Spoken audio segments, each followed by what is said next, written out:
கர்த்தராகிய இயேசுவின் இனிமையுள்ள நாமத்தில் நான் உங்களை வாழ்த்துகிறேன், வரவேற்கிறேன். இந்த நாடுகளில் தேவனுடைய வார்த்தையுமாய் உங்களோடு கூட ஆயிருக்க கர்த்தர் கிருபை செய்திருக்கிறார். அவர் நல்லவர், வல்லவர், வாக்கு மாறாத தேவன்.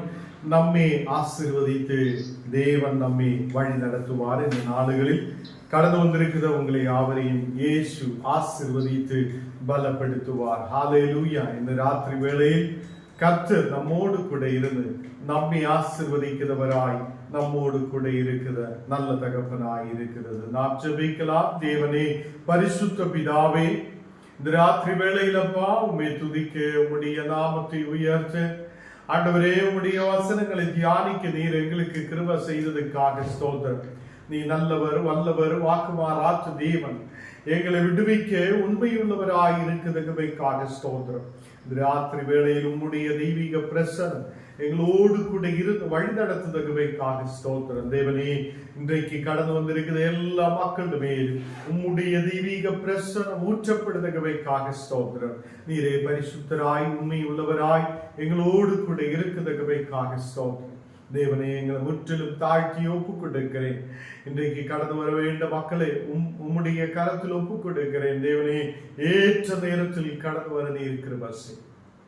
ஆண்டவரே, இன்னைக்குப்பா அநேக தேவைகளோடு ஜெப விண்ணப்பங்களோடு கடந்து வந்திருக்கிற மக்களுக்காக ஜெபிக்கிறேன். எல்லாவரையும் நீர் ஆசீர்வதித்து பலப்படுத்து. இயேசுவின் நாமத்தில் ஜெபங்கள் நல்ல பிதாவே, ஆமென், ஆமென். கர்த்தர் நம்மை ஆசீர்வதித்து வழி நடத்துவார். கர்த்தருடைய பிள்ளைகளே, நான் தேவனுடைய வார்த்தைக்கு நேராய் கடந்து செல்கிறேன். தேவன் நம்மை ஒருபோதும் கைவிடாதவராய், தேவன் நம்மை ஆசீர்வதிக்கிறவராய் நம்மோடு கூட இருக்கிறது. அவர் நம்மை எப்போது வழி நடத்துத நல்ல தகப்பனாய் இருக்கிறார். நல்ல தகப்பன். அவர் நம்மை கைவிடாத தேவன். ஒரு நாளும் ஆசீர்வதிக்க உண்மையுள்ளவராய் இருக்கிறது.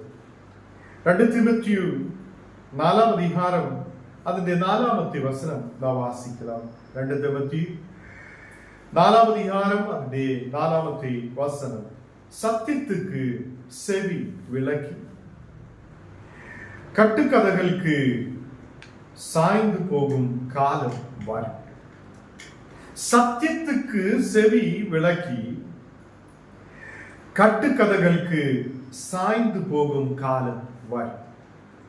கர்த்தருடைய பிள்ளைகளே, இன்றைக்கு மக்களுக்கு தேவை என்ன? கட்டுக்கதைகள் தான் தேவையாயிருக்குது. யாரும் சத்தியத்துக்கு பின்னாலே செல்ல விரும்புவதில்லை. இங்கே வசனம் சொல்லுது, சத்தியத்துக்கு செவி விளக்குத காலம் வரும்.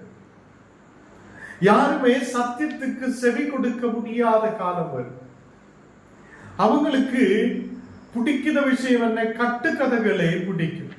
அப்போ கட்டுக்கதைகள், அந்த கட்டுக்கதைகளுக்கு செவியை சாய்க்கிற மக்கள், அதுக்கு சாய்ந்து போகுத மக்கள், அப்படிப்பட்ட காலம் வரும் என்று தேவனுடைய வார்த்தை சொல்லுகிறது. நமக்கு தெரியும், இன்னைக்கு தேவனுடைய வார்த்தைக்கு செவி கொடுக்காமல் நாம் கட்டுக்கதைகளுக்கு செவி கொடுக்கிறோம். அநேகருடைய வாழ்க்கை என்ன?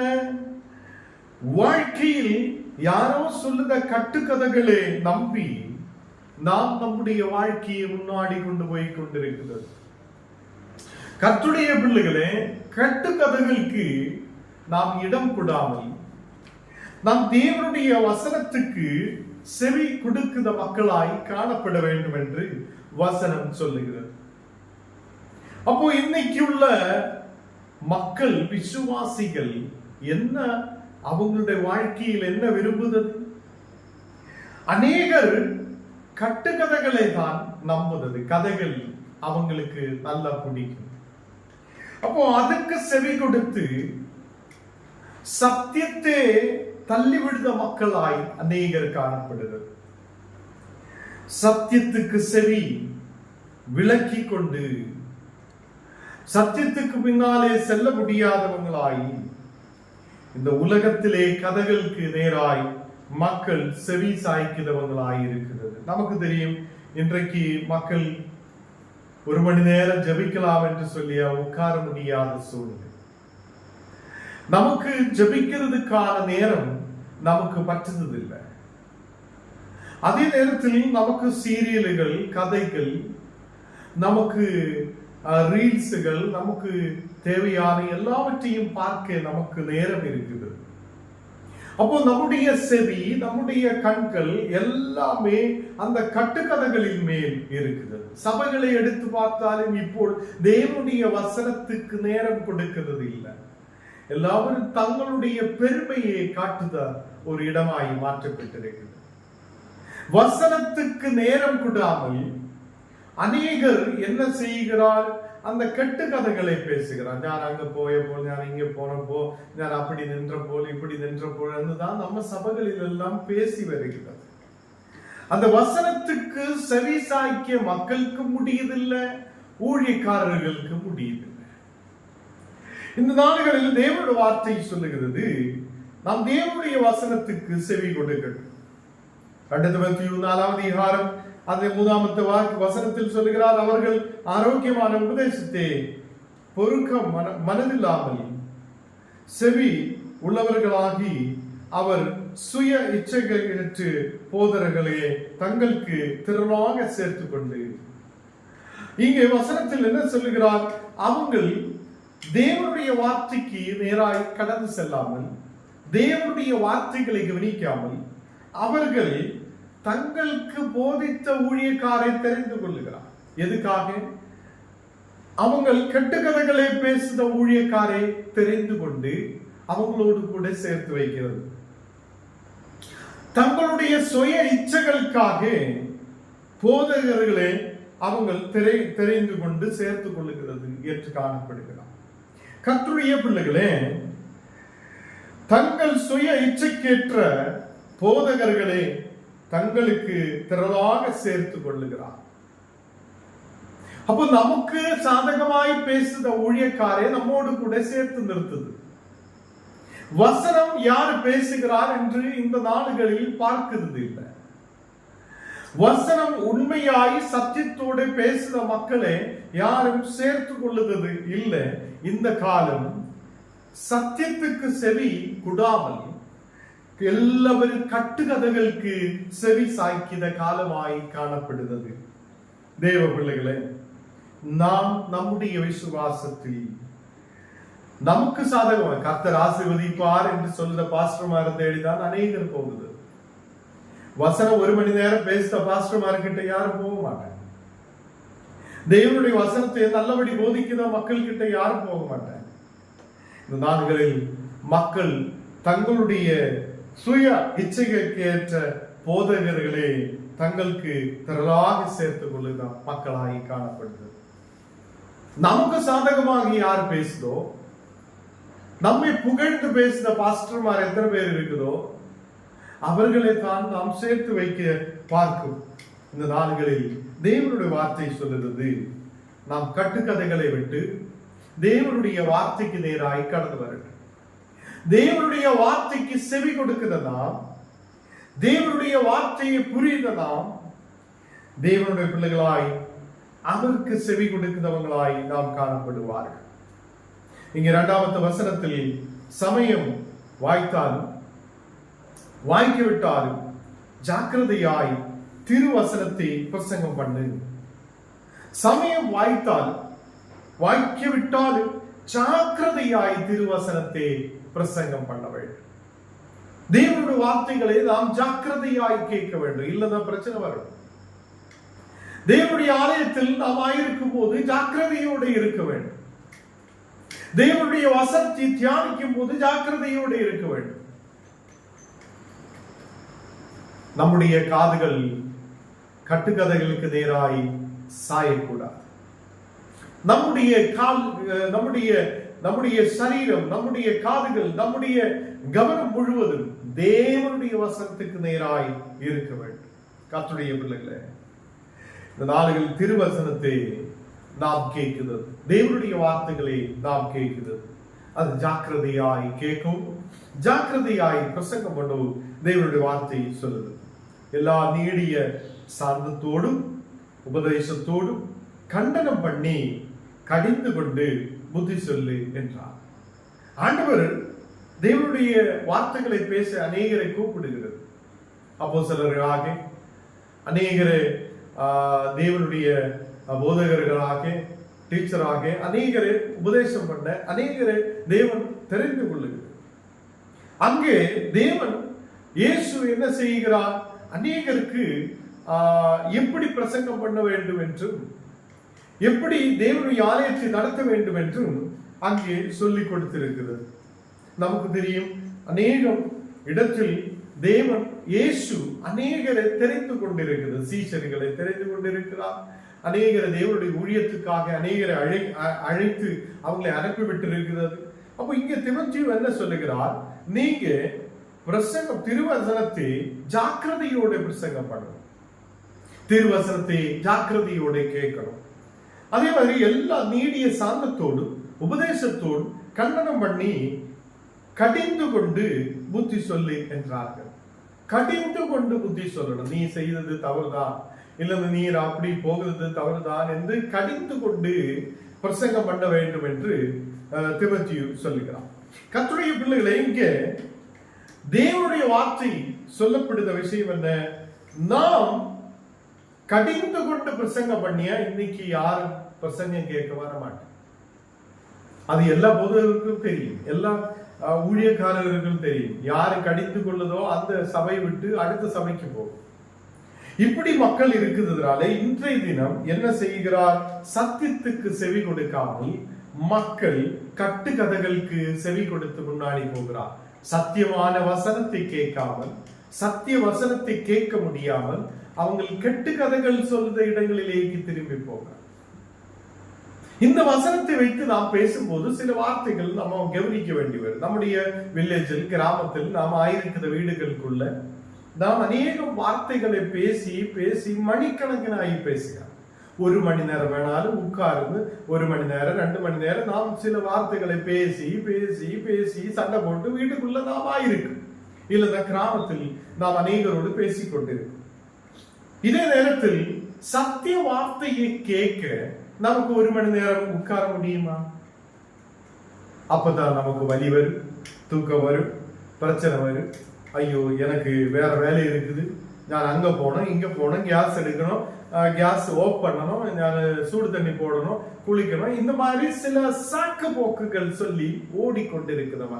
இல்லைன்னா நம்ம சொல்லும், எனக்கு இனி அந்த பக்கத்துல வீட்டுல போய் கொஞ்சம் பேசணும். இப்படி இப்படி இப்படி ஓரோ வார்த்தைகள் நமக்குள்ளவன்.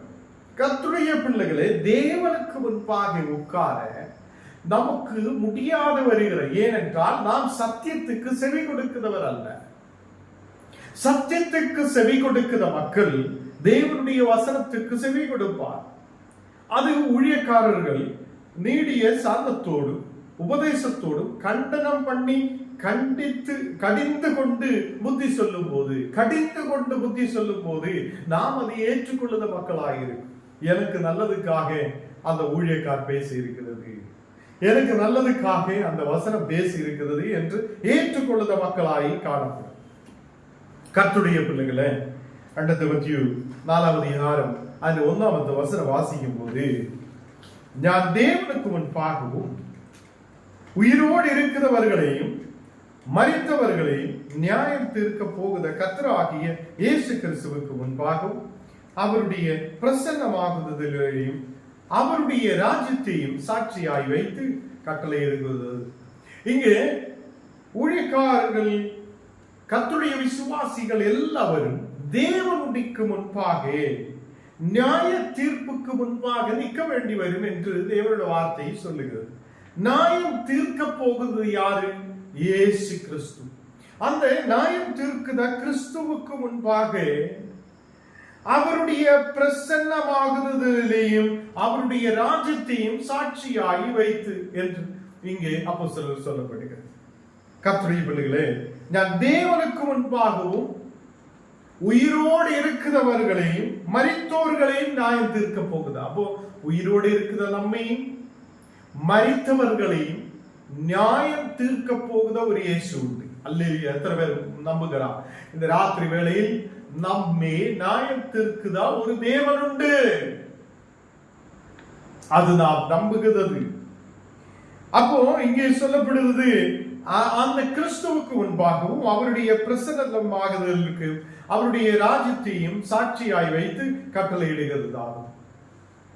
அப்ப இங்கே தொடர்ச்சியாக நாம் வாசிச்சு பார்க்கும் போது நமக்கு தெரியுது, நாம் தேவனுடைய உபதேசத்தில் நிலைத்து நிற்கிற மக்களாய் காணப்படும். நாம் தேவனுடைய வார்த்தைகளுக்கு செவி கொடுக்கிறவங்களாய் காணப்படும். இன்னைக்கு இருக்கிற மக்கள் எப்படி போகிறார்? சத்தியத்துக்கு செவி கொடுக்காமல், சத்தியத்திலிருந்து விலகி, தேவனுடைய வார்த்தையில் இருந்து விலகி, நாம் கட்டுக்கதைகளுக்கு பின்னாலே கடந்து செல்வது. நமக்கு தெரியும், அந்த சில மக்கள் சொல்லும், அந்த இடத்துல போய் நம்ம முட்டு மேல் நின்று அப்படியே போனா நமக்கு ஒரு விடுதல் உண்டாகும் என்று சில பேர் சொல்லும். சில மக்கள் சொல்லும், நமக்கு கை தூக்கி நின்று ஜெபிச்சா நமக்கு சில நன்மைகள் உண்டாகும். இப்படி சில மக்கள் சொல்லுவதை கேட்டு நாம் அதை பின்பற்றும் போது நாம் கட்டுக்கதைகளுக்கு பின்னாலே கடந்து செல்லும். அன்றைக்கு இப்படி நடந்திருக்கிறார், அதே மாதிரி நான் இப்படி செய்யலாம் என்று நமக்கு கட்டுக்கதைகளை நம்பி நாம் போகக்கூடாது. நமக்கு விசுவாசம் எங்கே இருக்க வேண்டும்?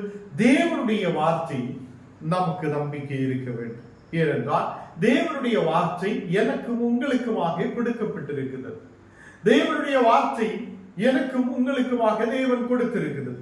கர்த்தருடைய பிள்ளைகளே, எபேசியர் 4ஆம் அதிகாரம் அதிலே 15ஆம் வசனம் வாசிக்கும் போது, அன்புடன் சத்தியத்தை கைக்கொண்டு தலையாகிய கிறிஸ்துவுக்குள் எல்லாவற்றிலேயும் நாம் வளருகிறவராய் இருக்கும்படியாக அப்படி செய்தார். இங்கு தேவனுடைய வார்த்தை சொல்லுகிறது என்ன? அன்புடன் சத்தியத்தை கைக்கொள்ளுத மக்களாய் தலையாகிய கிறிஸ்துவுக்குள் எல்லாவற்றிலேயும் நாம் வளருகிறவராய் இருக்கும்படியாக என்று சொல்லப்படுகிறது. கர்த்தருடைய பிள்ளைகளே, ஞானம் நீங்களும் கிறிஸ்துவில் வளர்ந்த மக்களாய் இருக்கணும். எப்படிப்பட்ட கிறிஸ்து? நம்முடைய தலையாகிய கிறிஸ்து. நம்முடைய தலையாகிய கிறிஸ்துவுக்குள் நாம் வளர்ந்த மக்களாய் காணப்படும். அப்ப தலையாகிய கிறிஸ்துவுக்குள் நாம் வளர்ந்த மக்களாய் இருக்கும் போது சத்தியத்துக்குள் நாம் கடந்து செல்றவங்களாயும் சத்தியத்துக்கு செவி கொடுக்கிறவங்களாயும் காணப்படும். அன்புடன் நாம் சத்தியத்தை கைக்கொள்ளுத மக்களாய் இருக்க வேண்டும். தலையாகிய கிறிஸ்துவுக்குள் எல்லாவற்றிலும் நாம் வளருகிறவர்களாய் இருக்கும் மக்களாய் காணப்படட்டும். நமக்கு வளர்ச்சி இல்லையே, முன்னாடி போக முடியாது என்று சொல்லிட்டு இருக்கிற மக்கள் இந்த நாடுகளில் கிறிஸ்துவுக்குள் வளர்ந்தவங்களாய் காணப்படும். 14ஆம் வசனம் வாசிக்கும் போது, எபேசியர் 4ஆம் அதிகாரம் அந்த 14ஆம் வசனம் வாசிக்கும் போது, பலவிதம் காற்றினாலே அலைகளை போல அடிபட்டு அலைகிறவர்களாய் இராமல் இருக்கணும். நாம் பலவிதமாய காற்றினாலே அலைகள் போல அடிக்கப்பட்டு அலைகிறவர்களாய் காணப்படுகிற கூடாது. அலைந்து திரிந்து நடக்கிறவங்களாய் காணப்படக்கூடாது. நமக்கு ஒரு கிறிஸ்து இருக்கிறது. அவர் நம்மை விடுவிக்க வல்லமை உள்ளதே. அவர் என் ஜெபத்தை கேட்பார். அவர் என்னை வளர வைப்பார். நான் கிறிஸ்துவுக்குள் இருக்கிறார். கிறிஸ்துவுக்குள் இருக்கும் போது அவர் என்னை விடுவிப்பார். அவர் என் வியாதிகளை மாற்றுவார். அவர் என்னை குணமாக்குவார். நான் பலவிதமான காற்றினாலே அலைகளே போல அடிப்பட்டு அலைகிறவர்களாய் நாம் காணப்படக்கூடாது. அலைகள் நமக்கு தெரியும், இப்படியே அலைகள் பயங்கரமாய் இருக்கும். காற்று அடிக்கும் போது அலைகள் பயங்கரமாய் இருக்கும். அதே மாதிரி அலைகிற மக்களாய் அலைகிறவர்களாய் நாம் காணப்படக்கூடாது. அலைந்து திரிந்து நடக்கிறவங்களாய் இருக்கக்கூடாது. நாம் இயேசுவுக்குள் இருக்கிற மக்களாய் காணப்படணும். அப்போஸ்தலர்கள் 20ஆம் அதிகாரம் அந்த 27ஆம் வசனத்தில் சொல்லுகிறது, எல்லாவருடைய இரத்த பழிக்கும் நீங்கி நான் சுத்தமாயிருக்கிறேன் என்பதற்கு உங்களை இன்றைய தினம் சாட்சிகளாய் வைத்திருக்கிறேன். இங்கே கர்த்தர் நம்மை சாட்சிகளாய் வைத்திருக்கிறேன். எல்லாருடைய இரத்த பழிக்கும் நீக்கி நம்மை சுத்தம் பண்ணி இருக்கிற தேவன். நம்முடைய குறவுகள் கரைகள் குறவுகளை எல்லாம் தேவன் மாற்றி இருக்கிறது. இயேசு கிறிஸ்து நம்மை சுத்தம் பண்ணி இருக்கிறவராய் இருக்கிறது. அவர் நம்மை விடுவித்திருக்கிறது. அவர் நம்மை ஒரு சாட்சியாய் மாற்றி இருக்கிறது. கர்த்தருடைய பிள்ளைகளே, நீங்களும் சாட்சிகளாய் இருக்கும்போது, தேவனுடைய பிள்ளைகளாய் இருக்கும்போது சத்தியத்துக்கு செவி கொடுக்கட்டும். இந்த காலத்திலே மக்கள் மாதிரி சத்தியத்திற்கு செவி கொடுக்காமல் கட்டுக்கதைகளுக்கு சாய்ந்து போகிற மக்களாய் இந்த காலம் மாறிக்கொண்டிருக்கும் போது நாம் அப்படி இருக்காமல் நாம் தேவனுடைய பிள்ளைகளாய் காணப்பட.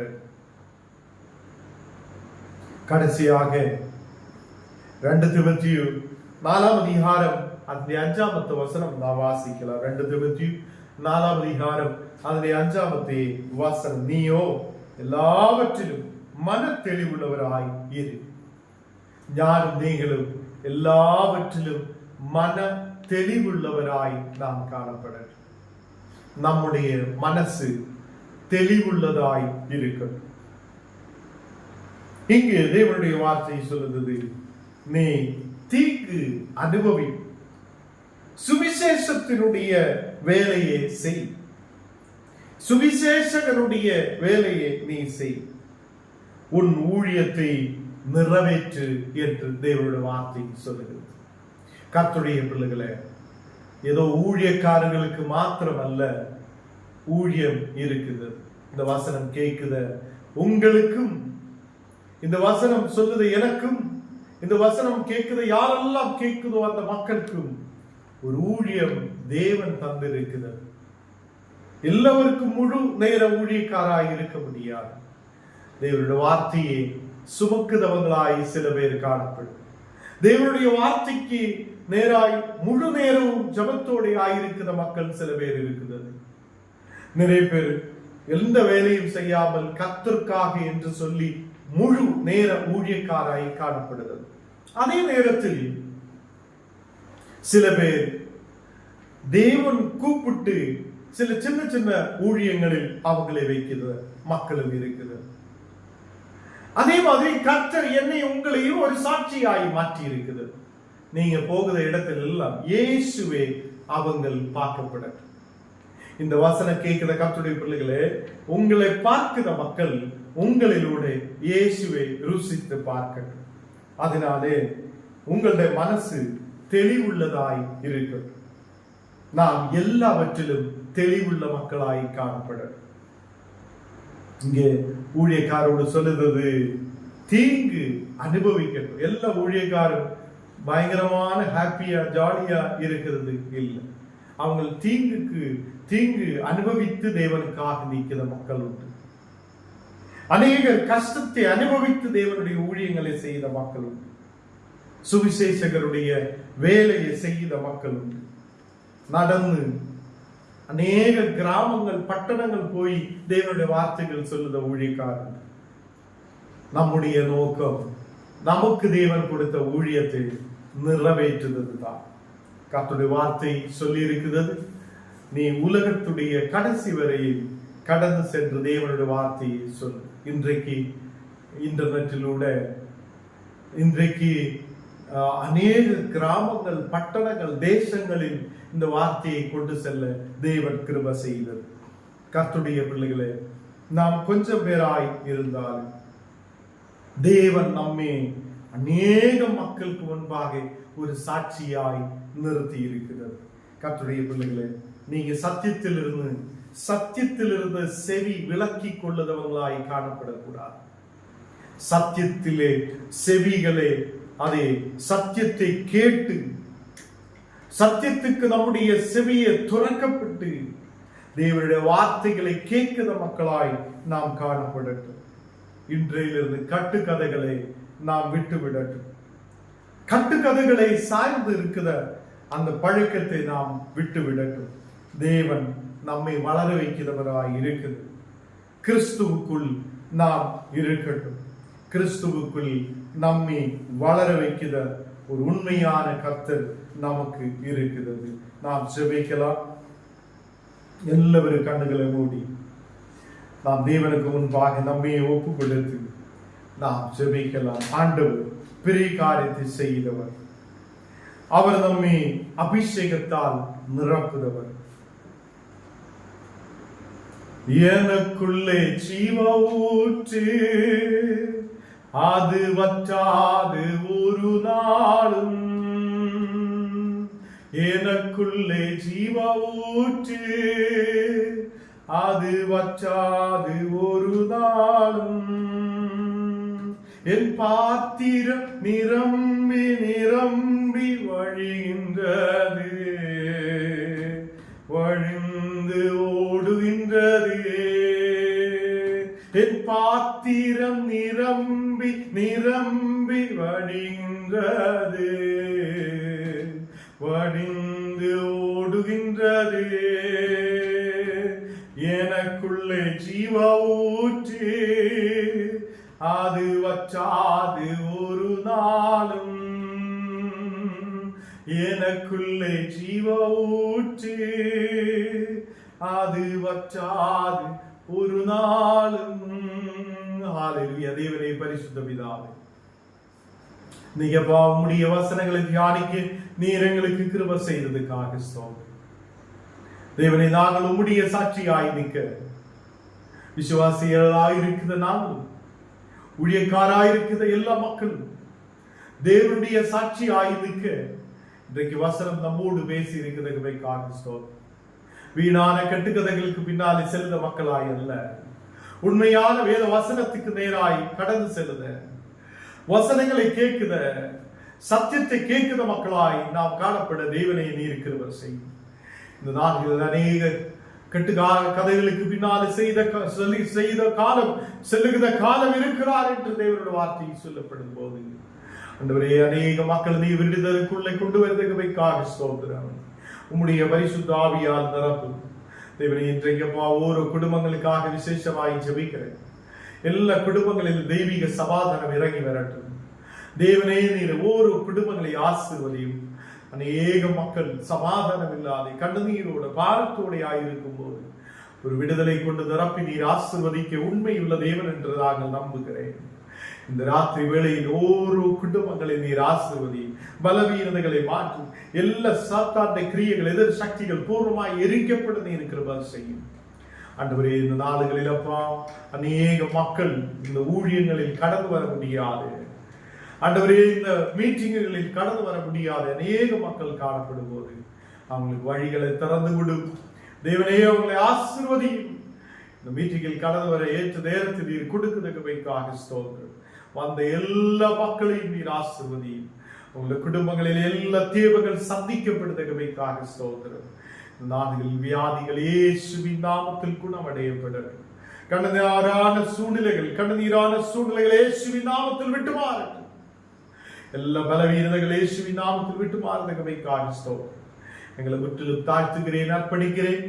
ஆண்டவரே, இந்த நாடுகளில் அப்பா அநேக மக்கள் மனக்கவலையோட ஆயிருக்கும் போது அந்த மன கவலைகளை நீர் எடுத்து மாற்றி சந்தோஷத்தையும் மகிழ்ச்சியையும் நீர் கொடுத்து நாங்கள் உம்முடைய வார்த்தைகள் தியானிக்க, உம்முடைய பிள்ளைகளாய் இருக்க, ஆண்டவரே சத்தியத்துக்கு நேராய் கடந்து சென்ற மக்களாய் இருக்க, ஒரு உண்மையான சாட்சியாய் நிற்க நீர் இருக்கிற வரிசை எல்லா குறவுகளை மாற்றி, எல்லா பாவங்களை மன்னி, எல்லா குறவுகள் பூர்வமாய் மாற்ற நீர் உண்மையுள்ள தேவனாய் இருக்கிறதுக்காக ஸ்தோத்திரம்.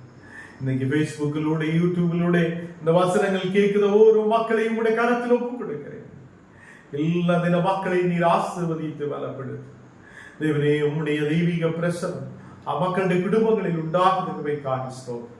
எங்களை முற்றிலும் தாழ்த்துகிறேன், அர்ப்பணிக்கிறேன். இயேசுவின் நாமத்தில் ஜெபம் கேளுங்கள் பிதாவே, ஆமென். என் ஆத்மாவே கர்த்தரை ஸ்தோத்திரி, என் முழுமே பரிசுத்த நாமத்தை ஸ்தோத்திரி. என் ஆத்மாவே கர்த்தரை ஸ்தோத்திரி, கர்த்தர் செய்த சகல உபகாரங்கள் மறவாதே. ஆமென்.